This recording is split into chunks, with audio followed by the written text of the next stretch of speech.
Ah, the United States of America. Not so united after all. You know, this is a situation where we need to tackle head-on what is the issue, and the issue is obviously that the Confederate States of America exist. In today's video, we're going to continue our Victoria 3 playthrough as the United States. It's 1862, and our president has said to our generals, Sherman and Grant, "Mein Löwe, mein Bär, please take care of the South." And that is exactly what we are going to be doing in this very video. Now, mind you, I do want to point out that as with the previous video, we are not building anything. The economy is entirely in the hand of the, well, AI right here. And as you can see, the private economy is still going. They're building tooling workshops and munition plants because we do have a couple of shortages there, as you can see. And we now need to go ahead, try to win the Civil War, do Reconstruction, of course, and see whether the AI can give us a decent economy or not. That is the ultimate playthrough goal. Now let's start with some internal stuff, because obviously we need to get the market right if we want to win the Civil War. It's just a temporary loss of territory, but it is quite a big one. We are currently lacking, of course, tools and coal. If we take a look at the actual map mode right here of production, you can see that we are producing a decent amount in New York as well as Vermont, but then over here we have Georgia, Alabama, and Maryland. These have been taken from us, and they are producing a fairly decent number of tools, and yeah, we obviously need a lot more if we want to make this happen. On the other hand, we have coal as well, and yep, coal, there's a lot going on in Texas, in North Carolina, Kentucky, and West Virginia. Territory that we need to retake. But for the moment, let's just go ahead and actually reduce our usage of all of these things. I think we can mostly do this by, yep, right here, just getting rid of some of the automation. So with that done, our prices should normalize. Now, this, of course, isn't everything. We need to now actually have incredibly high taxes because we're fighting a war and we will have to conscript a whole bunch of troops. And these troops will not be all too cheap. I'm honestly not certain whether we will just conscript everybody here. Let me just conscript a single building so we can check out the usage here. Let's get Pennsylvania. We're definitely going to conscript Pennsylvania anyway. Pennsylvania now with this conscript center will be using much more liquor. It doesn't look like we're going to have ammunition or even artillery and small arms shortages, but fabric. Yeah, we need a lot of fabric. I mean, look at this. The entire South is producing fabric. We aren't really producing it, and obviously that ends up in a shortage. Let's just make sure that we get enough. Jesus, yeah. You know, I really do love this. When we take a look at the CSA here, we can clearly see these slaving states. Obviously, all of them are actually slaving states. Kansas as well as Missouri are actually slave states in this very universe right here. But the fabrics are mostly produced in these coastal areas because after, of course, trading for these slaves, after stealing them away from Africa, they are being brought here into the coastal areas and then only, you know, afterwards into the more inland territories. This also actually coincidentally makes it so that if we check the population right here, look at that. Yeah, South Carolina is actually majority Afro-American, and in general, the Afro-American population lives mostly at the coastline. Makes perfect sense. Victoria 3 has a really, really interesting way of simulating this. And I think that this should, sort of at the very least, influence our battle plan going forward. And speaking of a battle plan, we have Grant, we have none other than, of course, Sherman right here. Both of these legendary generals that we will be utilizing to win this war. But, you know, I was looking at this and the battle plan, and there is something about having two fronts in 1.2 that we shouldn't be doing. Let me explain it. Basically, we're currently having a bug where in the 1.2 beta, if a country is facing one or rather more than one fronts, we're looking at a situation where they start bouncing their armies. As soon as an army arrives in this front line, they will just leave and go over here. As soon as they arrive over here, they will leave and then go over there. This obviously isn't good because it doesn't really make for an exciting war. It's not interesting, right? So I will give basically a homie stock to the actual enemy here, to the CSA. I will let them take our capital in Washington. Then we will only have one front line and we can win this fight fair and square. But with that being said, there is even more to this. Obviously, we are making slavery illegal and we will be making slavery illegal. There can be no debate about this. The industrialists, they, under Benedict Hobart, our president, are abolitionists. The intelligentsia are abolitionists. Even, well, okay, the petite bourgeoisie are just market liberals, but be that as it may, the evangelicals are abolitionists as well. There's no way around this, but there's also no way around the fact that this war will be changing our country from the ground up. We won't be able to win it, and we won't be able to finance it just with consumption-based taxation. I'm sorry to say this, I love this law, but with how intense this civil war is going to be, just based on our setup here, I think we will have to be moving on to per capita taxation. This is also actually an agreement with the industrialists and the petite bourgeoisie. Nobody else really in the government here has a negative feeling about it, so I'm going to be moving to per capita taxation, and we're then, after the war, going to keep the taxes very low. Sadly, I don't think we're going to be able to return to consumption-based taxation because nobody wants it. Hey, it was a dream, it was an attempt, but sometimes you gotta abandon that stuff. Now, the last thing that we will do before we unpause is simply activate more conscription centers. What I'm going to do is I'm going to activate them here in the Midwest, I think literally every single one of them. And then here in the East, I'm going to activate New York as well as this territory. And then I think I'm going to leave these here behind in the very northeast here, just because I don't think we can finance it. This is going to be a really difficult war, just because we basically have no state budget. We have so little, you know, what can you do about it? On top of that, we definitely... So modern nursing isn't bad, I do want to push that out there, but can we really finance field hospitals? Obviously we can surely import the opium, but do we have enough money? You know what, I think I care more about military statistics. If the war lasts for 2 years, then having cheaper mobilization goods would definitely be incredibly useful, so let's pivot towards that. Now, I also actually will now designate our strategic objective. It is a fairly long-term thing, because again, we're not going to advance initially. We would like to grab South Carolina as soon as possible. This is the primary objective. The war can't be won in the West, there's nothing going on there. Frankly, I would argue that the economy actually in the CSAs, they have about 12.5 million GDP, we have 18.8 million. The economy is much more east-heavy than it was even in the historical setup. This means that we don't really care about this territory. I care about freeing all of these coastal slaves right here. It is very important to me, and I also think that it will definitely just destroy the economy of our opponents. So, South Carolina is where this war will be won, or at least I think so. And oh boy, they are really raising their troops much faster than we are. Look at this. Jesus Christ, they're conscript troops under President Thomas Heckman. That's just insane. So basically this is happening because they are much as conscript heavy as we are, but they are an uprising, meaning they get a 100% bonus to their conscription rate. So yeah, they are actually going to end up with more troops than we will. If we can block the initial attacks of the massive amount of troops that they will have, we will surely win, because I don't think that they can maintain the full 439 conscript battalions. That is our best bet here. Oh, and look at that, beautiful. The Emancipation Proclamation. With the supporters of slavery and rebellion, we can issue a proclamation to free all slaves in rebellious territories. This is the first but most significant step in total abolition. By the stroke, we shall save the Union. Everybody's a big fan of it. Obviously, I'm going to say yes, it was the goal of this government. We were passing it with, like, I think a 79% chance, so this is really good. And there goes the Southern planters' political strength. I think this will forever completely isolate and annihilate them. But as I said, I kind of would like to push this up. Per capita taxation, obviously we could do proportional taxation, but I want the 58% chance. And there we are. The war has broken out. We have raised very much, only half actually, of the troops of the CSA so far. We really need to get going, but we are also seeing a massive, massive deficit. And Washington, D.C. has fallen. I think now at this point then, it is fair. Yeah, look at that. This is what I meant. They will bounce between these troops. As soon as they arrive at this front line, it's a fair fight. And yeah, fair it is. 103 units against 145. They have any shortages actually for military? Oh my god. I think we are in a great spot long term. And this right here is the first battle of the war. William Tecumseh Sherman is fighting General Hannibal Schuyler. Schuyler? I'm not sure how to pronounce that right there, but look at that. It's really interesting, actually. They are so much faster to be demoralized. I'm not sure exactly why. Obviously, they have a lot of fabric, they have a lot of liquor, because, well, they're producing it in the south, right? I'm not sure why they're getting demoralized so quickly. I'm not quite sure why this is happening, but that we're winning it doesn't surprise me, because of all these shortages that are, of course, taking place. Sherman, this is your very first victory. And, yeah, with that, by the way, the petite bourgeoisie has now reached 32.5% clout.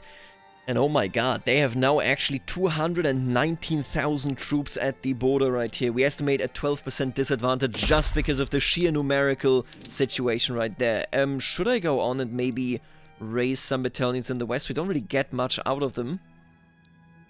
But honestly, if the west doesn't participate, right, then what is the message we're sending to the other settlers? That this is purely an East Coast thing? I don't think so. We must stick together in this. Now let's just check their market again. Are they importing anything that is war relevant? Yes, they are. The French are getting involved in this. Oh, I hate you, France. I really do. I will remember this, okay? This means that we need to interrupt this trade route. So this trade route is created by the CSA. It's not actually the French doing, but the French aren't stopping them, which, I mean, they're basically helping slavers here, right? So what we're going to do is We're going to take a look at how they are doing in terms of their navy. Yeah, look at that. Their naval base has heavy penalties. I think it is time that we start raiding their convoys. Our penalties for switching our actual production method here have decayed by 50%. I think we can interrupt their supply, interrupt their trade, and with that basically end their war effort on an economic rather than a battlefield level. Alright, I'm gonna be honest with you, we really need per capita taxation to pass. We are looking at a situation where, yes, they have incredible shortages, but they do hold our capital, and they have 280,000 at this front line, while we only have 156,000. I need more money. I need more money pretty fast as this second battle starts. Oh, let's go. Thank you so much. Look at that. We are in the positive. And look at that. Yeah, we now have Grant with his first battle, and he is also winning it. This demoralization effect on the CSA is really heavily. My god, I mean, that's just insane. Their troops are getting torn apart here. See, but I think as we're winning this battle now, I do think that it is time to turn the troops around. Sherman, why don't you start your march south? Let's get this done. And here is the very first aggressive battle in Charleston. This is in West Virginia. It is none other than Sherman fighting Emory Gurney. And yeah, I mean, we're gonna win this. Admiral Zachary Quincy will be losing the Confederate fleet here, which means that we can isolate the CSA market entirely. Oh yeah, look at that. Jesus Christ. They're importing everything now from France. And they are getting rid of the shortages. France is quite literally being incredibly impactful here when it comes to the fighting ability of the Confederate States, because the penalty now for the shortage of small arms is gone. Similar to the shortage penalty for artillery that they had. Yeah, we need to sink these convoys. They need to go. And I actually really like the scale that this war has taken in this particular playthrough. Look at us with 228,000 men, fairly well equipped, while they have 353,000.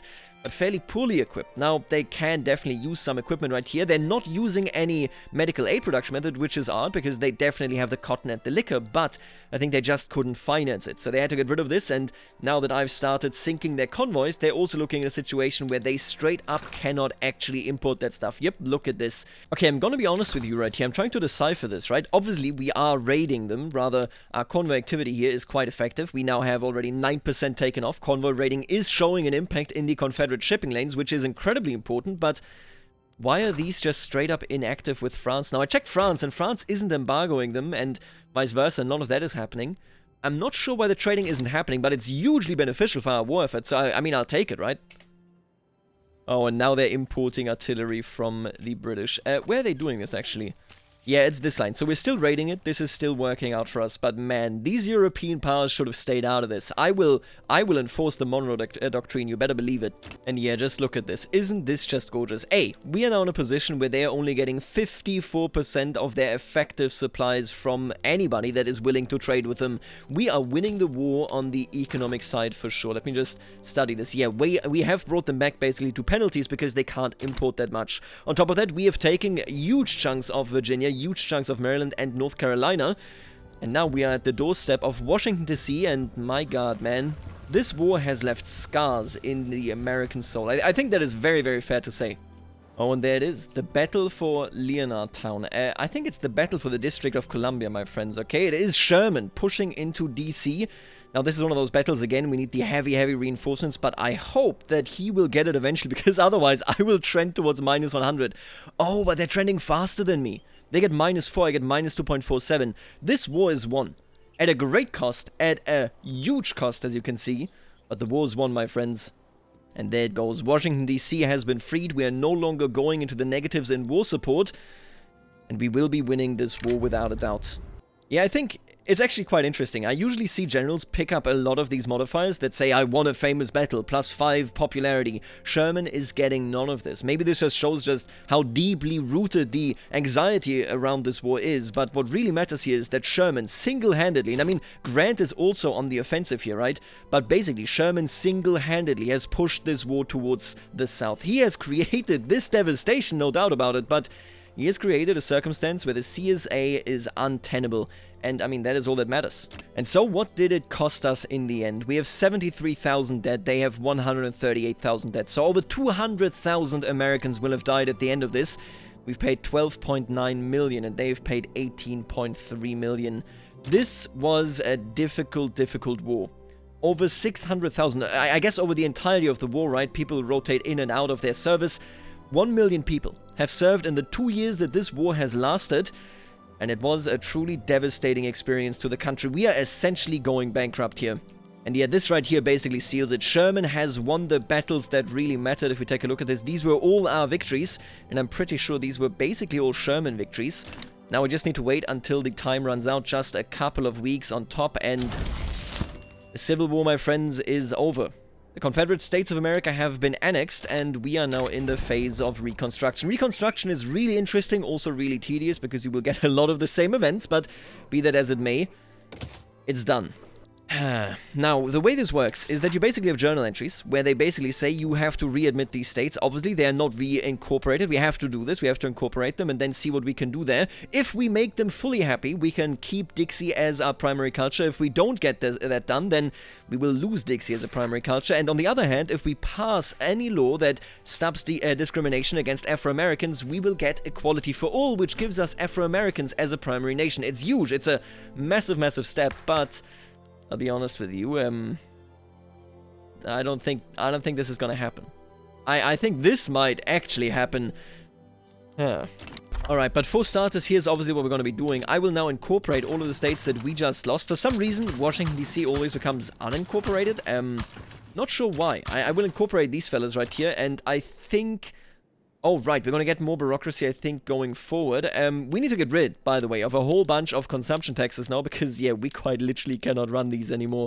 I'm gonna dismantle the military-industrial complex. 100%. The United States of America, from now on, will only work with conscripts. And the only source of power for anything going on in the military will be the Navy. We need a respectable Navy, but I think the army on land has shown that they cannot be trusted. The armed forces in the South rebelled against us, and we can't have that.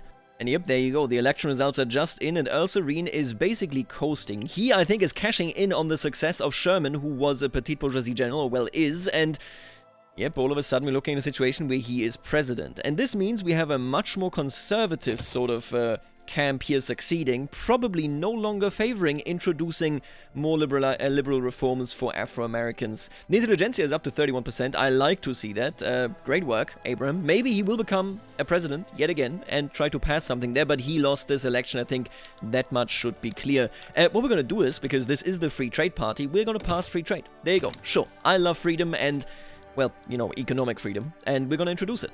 Oh, and finally, the District of Columbia has been absorbed into the Hudson Bay Company, which does mean that I can finish off this colony. Before that, they had claims on it, so I couldn't finish it. Now I can.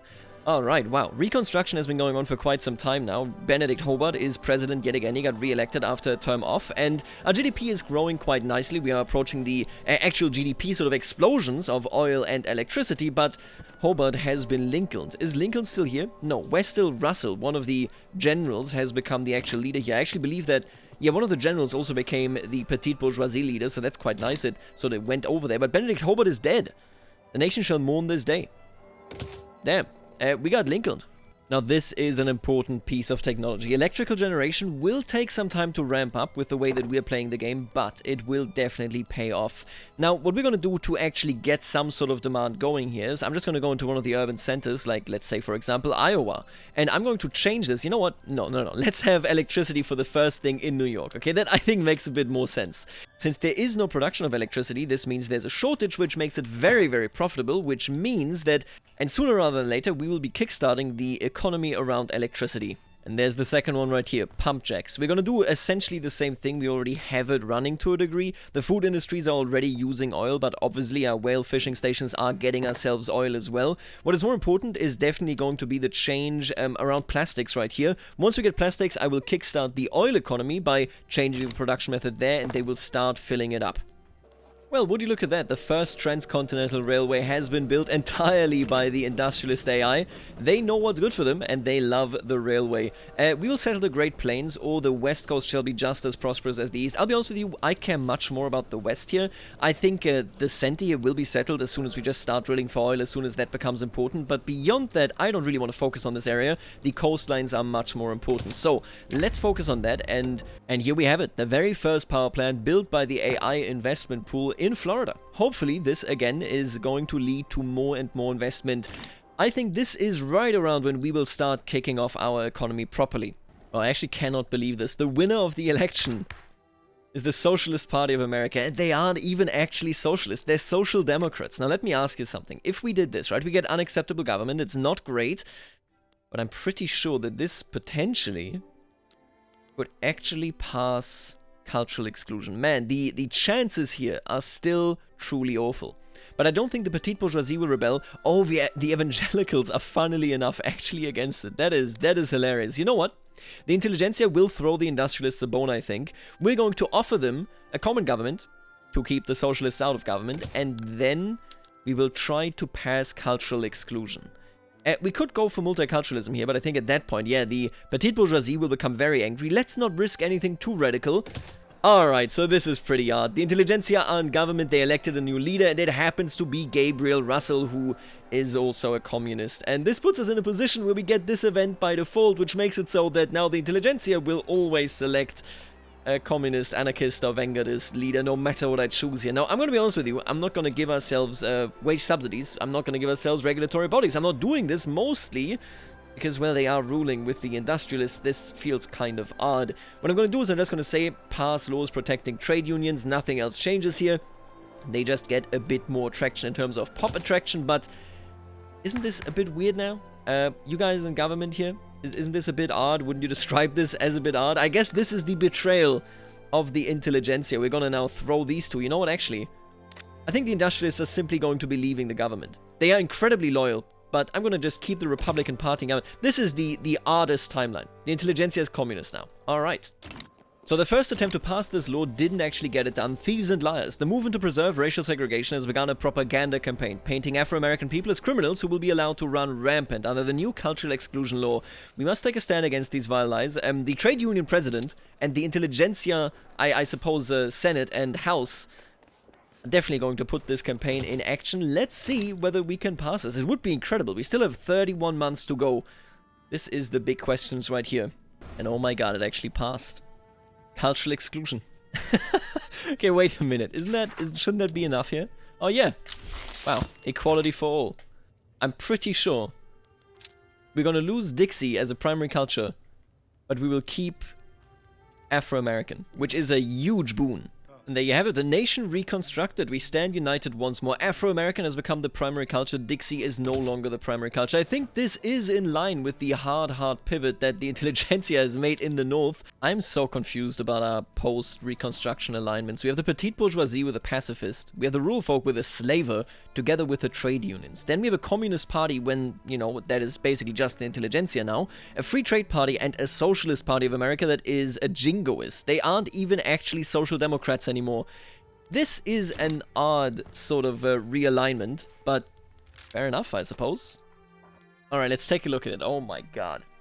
Okay, I guess I... Alright, okay. So the way I would interpret this is that this is the bourgeois backlash of the communist behavior of the intelligentsia. We are now looking at the rural folk leader, Alfred Suttle. You may remember him. He failed to rebel with the CSA because he was in the interventionism movement as the president. And I don't think that he would be all too happy with the intelligentsia in any type of government. I'm just going to go in with the industrialists here. It is the unholy alliance, sort of. At least that's how it feels to me. Yeah, he himself cannot actually get a stable government. I'm going to put the industrialists in here, and we're going to go from there. You know, the first act that we will now do as an industrialized and highly, I think, polarized government is we're going to, you know, try to divert the attention outwards. In this case, I think it's time that the Japanese shogunate open up. I'm going to declare war to open their market. I've built a whole bunch of additional flotillas here so that we can actually invade them. And we're going to make the best of this. Let's try to get them to open their market. And honestly, while we're at it, give me some war reparations for the effort, okay? Yeah, the Japanese can't be... Oh, God. Austria sided with the Japanese, huh? I could make Russia side with us, but honestly, I don't really want to escalate this. What is the type of navy the Austrians actually have here? 126 ships? What kind of ships do you have? Are you telling me that you have a more powerful navy than I do? Oh, come on, not even ironclads. Get out of here. I am confident. I am very, very confident. Let's destroy them. And Gabriel Russell, yeah, he is gaining popularity, I suppose, now that he is out of government. all of a sudden, he's getting more and more supporters. I don't like this guy. I hate this guy, in fact. Alright, you know what? I think it's time that Sherman go and check out Japan. Maybe he'll write a book about it, tell us about what it's like in that country. Very first American to step foot over there. Wow. Now this is a navy, huh? Look at this, Jesus. Man, this really has to be a bit of a wake-up call for the shogunate, huh? All of a sudden we pop up, we start infinite battles, and we completely decimate them. I should probably turn Sherman around towards the north. Yeah, alright, so Sherman, you know, he definitely did a lot of rampage in the south during the campaign, but Japan is looking really badly right now. Well, they should have just capitulated, I think. Well, easy win. Not so easy for the people of Japan. But this now does mean that I can start exporting stuff into their market. And I mean, ultimately, that's the... What the hell is going on down there? North German market, alright. Well, this now does mean that I can actually export stuff into their market, which is why I opened their market in the first place. And see, this is exactly how it should be. We have now established a really profitable market in Japan for our people, making it easier for us to expand even further in our own economy. I really like the way this now works. Oh, wow. And they actually immediately want a trade agreement. You know what? Japan, maybe we can work together. Absolutely. Alright, and right before we end this campaign, we are now more than 1 million ahead in, or 100 million I should actually say, in GDP, and we're easily going to make it to 1 billion in no time whatsoever, just thanks to the capitalists investing here.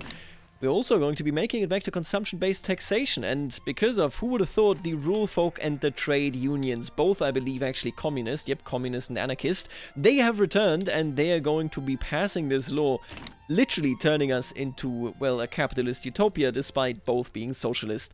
What can you do? And here we are, back with the consumption-based taxation. Now this means we are currently literally making absolutely nothing. We're just doing minting, investment pool transfer, and diplomatic pacts. I think this is Spain. Oh, the Philippines and Cuba paying us, right. If we, on the lowest tax level, just get a couple of taxes, we will be 100% fine. But even if we take a small loss, it actually doesn't really matter. So, I guess we should actually sort of push this into a direction where the richest of society are indeed paying for society. And, well, this will basically put us still into the positives, I think, if we pull this off correctly here. Yeah, there you go. This is a bit of a different economy. Things are still working out incredibly well. We are unstoppable at this point, and without a doubt are going to be hitting 1 billion in the nearby future. Now, I don't want to play that far, just because this is basically done. I think the takeaway from this definitely is that if you want to trust the AI in the investment pool, just make sure that you steer them, that you give them enough construction sectors, and that you do trading, as well as subsidies, as well as, of course, production methods in a fashion that is productive for you. Nonetheless, it should be noted that this playthrough wasn't optimal. Me literally building zero economic building slowed us down significantly, and I think we could have probably hit the sort of exponential growth right here, if not even earlier, if I had built up the AI's capabilities earlier right here. Nonetheless, this was pretty mad. Brazil, you can see now, is slowly but surely catching up. I love these jumps in the standard of living there. Look at New Granada, look at this. They're just popping off ever since they joined our market. All in all, it has to be said, we are clearly the strongest force here in GDP in the world. Our standard of living is unrivaled. This is it for this video, and I will see you later, alligator.